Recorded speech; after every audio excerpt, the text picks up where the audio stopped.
This is Brian, 13 days later, or 12 days later. Some things have changed. Purpose for discussion today, dealing with focus and non-focus. These are stairs. These are my feet. But as camera, most of the time the image of the person will be out of focus, kind of like that, but even more kind of blobby shadow. Now, do you see that line that's coming in and out of focus? If you're careful, you'd almost notice that at the edge of, let me back up here, this stairway, in that shadow, you can almost see, if you bother to focus on it, if you don't just rush by, the camera is kind of doing this focus back and forth. That is what I want a machine to do when there's some hidden possibles. You know, in there. I don't know if you can actually see my hand. Battery's running low.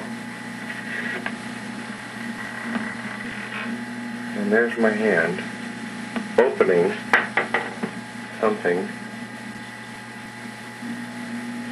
Now if I came back up, you would notice a shelf right over those stairs. So, what I'm going to do is to go outside and talk about wind. So, here we are outside of the front door. Love that sign, don't you? And it is dark out, so we may be getting a lot of focus problems.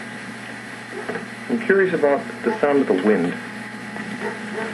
What I'd like to discuss is the possibility of when creating a pathway in the game,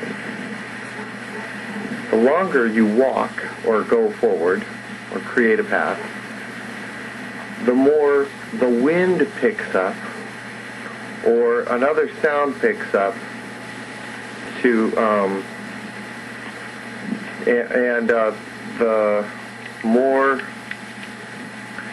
the less detailed. You see how how fuzzy this gets if you move too quickly in the dark?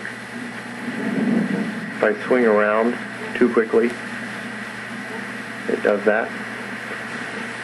There may be a way of using that kind of movement to cover the slowing of the machine while it saves the information on a back window, saves the information of the steps you've taken. The wind could increase if you start taking a lot of actions. Or so the image may be a little unfocused if you move too quickly. Because when you stop moving, while the machine looks as if it's just refocusing so that you can look around, it's actually putting more cache memory towards image processing and less towards backing up the information that's been created as you were walking. Continuing, I waited till it wasn't quite as wet, and some things have changed. Still don't think we're going to see much of this. Maybe a little. Purpose of these images is to show organic material being altered by man. We will slowly manipulate trees and shrubbery or pathways, fold them back. If you cut them,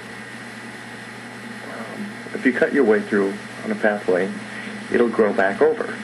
However, if you bend the material, if you bend the trees instead, push them out, move them, and braid them back out of the way, then you will have a continuing path from one place to the next. Maybe if you, what I did with this bush from before was, it was leaned way out here onto the path, and I, in essence, folded it back over and created, I wish I could put something behind here so that you could see the depth. Maybe when the daylight comes out, I'll be able to show that a bit more. Possible ways, this is what I mean. As I move too quickly, it keeps staying out of focus. If I stop moving, clarity comes back.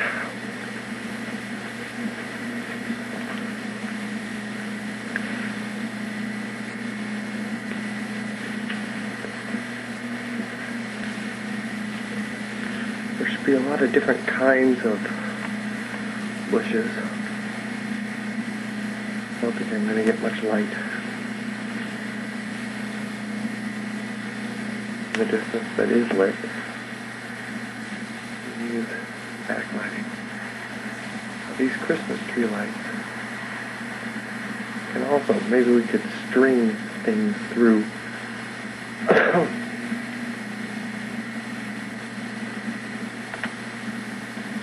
As you become more proficient in the game and you come across new people with new tools, one of them may give you a tool that allows you to tie objects around on the trees or create pathways. Now, I like this path better than a straight path.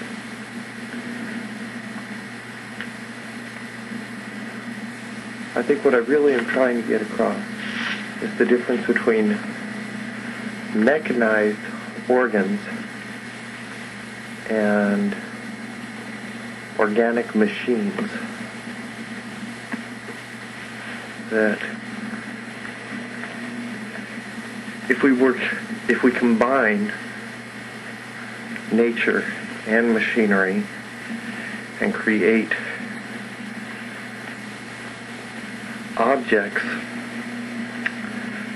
that in essence use the best of both worlds, I think you get extra points.